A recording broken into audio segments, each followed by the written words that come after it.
Hi friends, welcome back to Sammy's kitchen. ఈరోజు curry వచ్చేసి capsicum chicken curry. ముందుగా ఒక బౌల్ పెట్టుకొని అందులో కొద్దిగంత ఆయిల్ వేసుకోవాలి. ఆయిల్ హీట్ ఎక్కేలోపు కడిగి పెట్టుకున్న చికెన్ ఇంకా క్యాప్సికమ్ ఆనియన్ కట్ చేసి పెట్టుకోవాలి. అలాగే కొత్తిమీర పుదీనా పచ్చిమిర్చి మిక్సీ పట్టుకొని పెట్టుకోవాలి. హీట్ అయిన ఆయిల్లో కట్ చేసి పెట్టుకున్న క్యాప్సికమ్ వేసుకోవాలి. క్యాప్సికమ్ మంచిగా ఆయిల్లో ఫ్రై కావాలి. ఫ్రై అయ్యాక తీసి పక్కన పెట్టుకోవాలి క్యాప్సికమ్ని. అదే ఆయిల్లో కట్ చేసి పెట్టుకున్న ఆనియన్స్ వేసుకోవాలి. లైట్గా ఫ్రై కానివ్వాలి. అవి కూడా ఫ్రై అయ్యాక తీసి పక్కన పెట్టుకోవాలి. సన్నగా కట్ చేసి పెట్టుకున్న ఆనియన్స్ అదే ఆయిల్లో వేయాలి. గోల్డెన్ బ్రౌన్ కలర్ వచ్చే వరకు ఫ్రై చేసుకోవాలి. అవి ఫ్రై అయ్యాక కొత్తిమీర పుదీనా పచ్చిమిర్చి వేసి వేయించుకోవాలి కొంచెం. అవి వేగాక కొద్దిగంత అల్లం ఎల్లిగడ్డ పేస్ట్ వేసి పేస్ట్ ఆయిల్లో స్మెల్ అయ్యేదాకా మిక్స్ చేసుకోవాలి. అలాగే కొద్దిగంత పసుపు వేసుకొని మంచిగా మిక్స్ చేసుకోవాలి.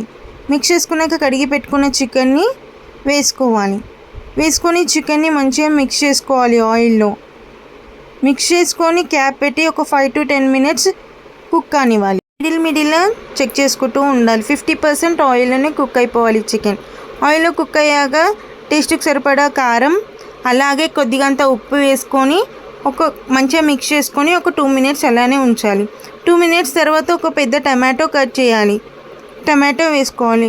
ఒకసారి కలుపుకొని అలానే మంచిగా మిక్స్ చేసి పెట్టుకున్న పెరుగు వేసుకోవాలి. పెరుగు వేసుకొని ఒకసారి మంచిగా మిక్స్ చేసుకోవాలి. ఒక 2 minutes అలా క్యాప్ పెట్టి వదిలేసేయాలి. పెరుగు కుక్ అయిపోయాక కొద్దిగా హీట్ చేసుకొని పెట్టుకున్న వాటర్ వేసుకోవాలి.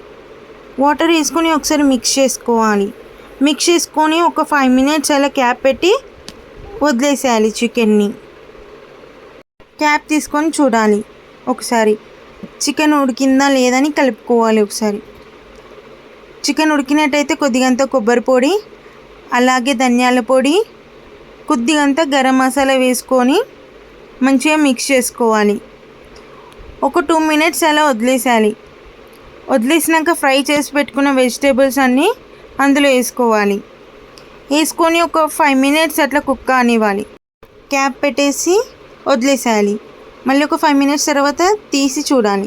సో మనకి ఆయిల్ తేలినట్టు అయితే మన క్యాప్సికమ్ చికెన్ అయినట్టే. అలాగే మీదికెళ్ళి కొద్దిగంత కొత్తిమీర వేసుకొని స్టవ్ ఆపేస్తే అయిపోతుంది మన capsicum chicken ready. Thank you for watching. మీకు ఈ వీడియో నచ్చినట్టయితే please like, share and subscribe to my channel.